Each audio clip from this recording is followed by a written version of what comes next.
They called a family meeting like it was a business decision. My father poured scotch. My mother set out snacks.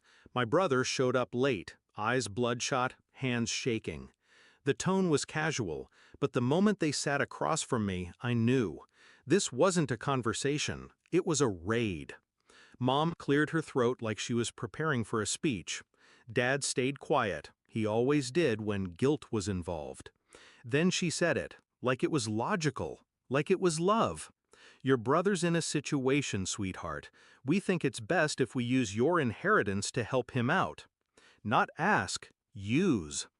I didn't react, didn't flinch, didn't blink, because I already knew, and they didn't know I knew. 2 months earlier, I got a call from the lawyer handling Grandpa's estate. $750,000, held in my name, released on my 30th birthday. No conditions, no shared access.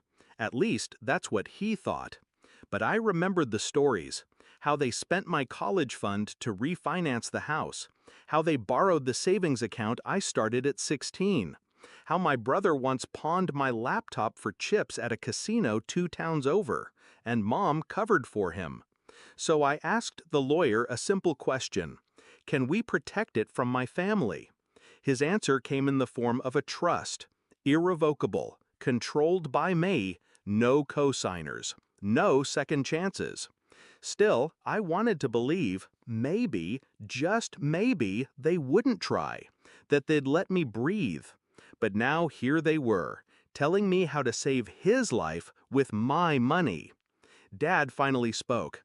He owes some dangerous people. They'll hurt him, hurt us. That part made me laugh, softly, inwardly, because when I was 19 and had nowhere to go after a mental breakdown, they told me to tough it out.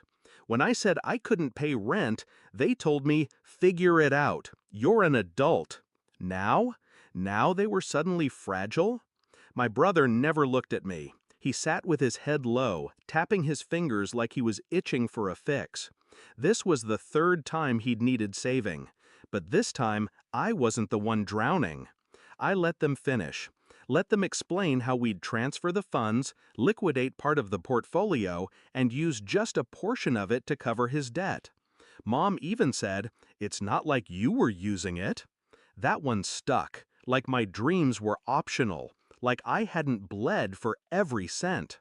I smiled then, not because I was agreeing, because I wanted to remember the look on her face. "I'll think about it," I said. They sighed in relief. Dad poured another drink. Mom touched my hand like we were close again. And my brother finally looked up, with those eyes, the ones that always assumed I'd fold. They didn't know that 10 minutes before I walked in, I'd sent a confirmation email to my attorney. The trust had been fully executed, locked, sealed, beyond reach. Any attempts to transfer funds without my signature would trigger an alert, and any legal pressure would hit a wall thick with concrete and fine print. 2 days passed. I waited. Then Mom called, cheerful, said she'd started the paperwork. I told her there was nothing to start. She went quiet. I told her it's all in a trust, irrevocable, unbreakable. She said, "But we're your parents." I said, "And I'm not your bank." Dad showed up at my apartment that night, angry, sweating, slurring. He said I was tearing the family apart, that I was letting my brother die. I said, "Then he dies learning there are consequences." He slapped the wall so hard a frame fell. Then he left. The next morning, I got a call from the casino's lawyer. Apparently, someone tried to use my name to secure a debt settlement. Forgery. It traced back to Brian.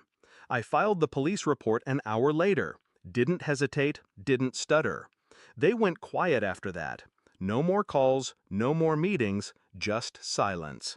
And silence, finally, felt like peace. A month later, I took a trip. Paris, first class. Used a small portion of the trust. Not to escape, but to live. To breathe in air that didn't smell like guilt. Sometimes I get texts, messages meant to guilt me. "You're selfish. You let him spiral. You changed." They're right. I did change. I stopped bleeding for people who never bandaged my wounds. Stopped saving the ones who watched me drown. The trust still sits untouched, strong, silent, waiting. And me? I smile every time I think about that meeting. How they talked like I was a child. How they planned to rob me blind. How I sat there and let them dig their own grave. Zero access granted. And that's exactly how it'll stay.